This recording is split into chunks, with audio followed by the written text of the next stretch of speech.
Games either make us happy or they disappoint. The reason for the disappointment can be varied. Expectations were different, bad game design, etc. Today I want to look at 5 games that came out in 2023 that disappointed me, and I can imagine that 1 or 2 games on this list are controversial. Of course, that does not mean these games are bad. I just didn't enjoy them as much as I thought I would. What are some games that disappointed you this year? Tell me in the comments. Let's start with a big one. I'm not a hardcore Diablo fan. In fact, I only played Diablo 3 before, and I enjoyed my time hacking, slashing and looting my way through dungeon after dungeon. After my great time with Diablo 3, I couldn't wait to play the next installment in this beloved series. I tried out every class and decided to go with the Sorcerer. A great choice because I enjoyed my time playing through the campaign quite a lot. The skills, possible effect combinations, and some of the bosses are so much fun to discover. I mean, the feeling when you destroy a large group of enemies in no time with the skill setup you created is just fantastic. Still, for me Diablo 4 was a disappointment in the end, and that's solely because of the endgame, including the concept behind the seasons. I already hear people saying, that's how Diablo is supposed to be played. Yeah, I get that, but I don't think it's fun and I think it wastes potential.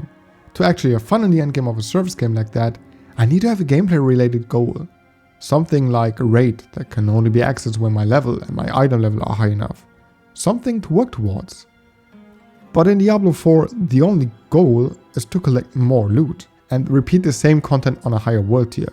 And that just isn't enough to keep me motivated. And the seasonal content? I don't know who had the idea of completely disconnecting the seasonal content from the regular. But I find absolutely no pleasure in doing the same things over and over again. It would have been a better concept when a seasonal character could have transferred season specific items into the Eternal Realm to my main character. I mean, after the seasonal character is useless anyway.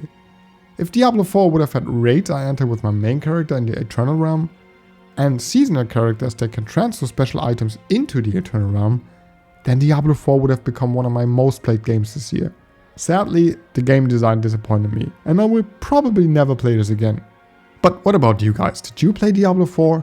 Or are you still playing it? Tell me in the comments. Okay, this is easy to explain. Tales of Symphonia is a fantastic entry in the series, with great characters, a beautiful world to explore, and a memorable story. I think it's one of the best games in the series. So it's no surprise I was excited for the remastered version to come out on PS4. So much so that I even bought the Chosen edition with a steelbook. Sadly, this barely can be described as a remaster. The game is locked at 30 FPS, the loading times, even on the PS5, are barely better than in the GameCube version, and the overall graphical improvements are minimal. It's a shame Bandai Namco didn't put more effort in this, especially when they showed what they can do with Tales of Vesperia Definitive Edition. So yeah, completely disappointed with that one. After Image is one of those games I feel like most people who played it liked it very much. At least that's what I saw people saying in the Metroidvania subreddit. But I just couldn't get into it. I gave this game multiple chances, started it 3 times, quitted it 3 times, in a desperate attempt to like it. But I just couldn't. While the graphics, voice acting and RPG elements are great, the exploration and combat fall flat for me. The latter is boring as hell because enemy behavior is too simple, because they all have one attack and mostly just one towards you without reacting to your attacks. Also, there's no way to dodge through enemies. Ultimately, this creates an unfun combat flow where you attack, jump over the enemy most of the time to get behind it, then attack again and repeat. The exploration or the world itself is a failed attempt to make this world feel vast and give the player a sense of freedom. The problem with that is that this game gets too open too soon, which resulted in a complete overload for me. I really love Metroidvanias, and I love it when these types of games have nice RPG elements and a fleshed out story. But the core aspects of a Metroidvania need to be well designed, and sadly After Image didn't click with me. Did you play After Image, and if so, did you enjoy it? Tell me in the comments. Oh, that's a tough one. Remember, these are games that are disappointing to me, and that does not mean Octopath Traveler 2 is a bad game. Quite the opposite actually. The combat system is easily one of the best turn-based combat systems I ever had the pleasure to dive into, because it's deep and requires strategic thinking. The characters are well written, memorable, and most importantly, the voice cast is top notch. The job system is simple yet brilliant and super fun to experiment with. And the graphics are just phenomenal. But sadly, there's one thing that completely killed the fun for me, and it really hurts me to say this. The fact that the 8 characters have their own stories is fine, but the lack of character interactions, the missing overarching story, and the storytelling resulting from it made me quit Octopath Traveler, and I currently have no plans on getting back to it. I didn't play Octopath Traveler 1, so I didn't know what to expect, but the way this game tells a story just isn't engaging to me. At no point during my time with it did I get the feeling that there's a reason these 8 characters need to be together or share the same goal. Therefore, character interactions that could have explained their connection or made me care about the 8 protagonists were almost completely absent from the game. To be fair, I spent around 25 hours with the game, and it could be possible that this is something that develops later. I'm being honest here. I'm really sad that Octopath Traveler 2 was a disappointment, because it started out great and I had a ton of fun. I just wish the fun had stayed. Now it's up to you to roast me in the comment section and tell me how great Octopath Traveler 2 is. Or do you understand what I mean? Tell me in the comments.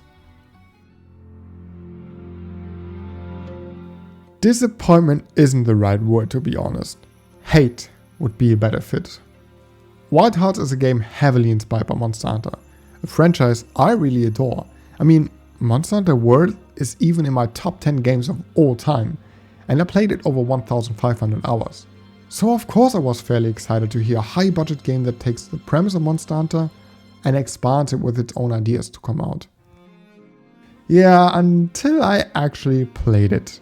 First off, the graphics look worse than my dog's poop. The textures and overall graphical fidelity are an insult to people's eyes, and I can't believe a game this ugly releases in 2023. But hey, graphics are not the most important thing. In fact, I don't really care about the graphics if the gameplay is fun. But you probably guessed it, the gameplay isn't really fun. At least for me. The main problem with the gameplay is the monsters themselves. Their behavior is hard to predict and to learn, because most animations are sloppy and lack the finesse of a Monster Hunter. That results in frustrating and therefore unfun battles that made me rage quit more than once. I can already see the comments saying that I just need to get good and stop whining. The thing is that I feel like the combat design, monster animations, and even the weapon behavior lack a certain degree of quality, and that they are designed poorly. That makes it unnecessarily difficult to learn to be good. A few smaller things also add up to the mess, like little sophisticated combat areas that hinder the combat flow, too simple weapon mechanics, and not intuitive controls. I know that others handle that game better than me, and I am happy for them, but for me, Wild Hearts was an experience full of rage and disappointment. Did you play Wild Hearts and what do you think of it? Can you relate to my hate, or do you think I am exaggerating here? Tell me in the comments. There you have it, 5 games that already disappointed me in 2023. Hopefully the list doesn't get longer. Now it's your turn. Tell me which game you find to be disappointing. If you enjoyed this video, please consider subscribing. And as always, thanks for watching, have a great day, and I'll see you in the next video.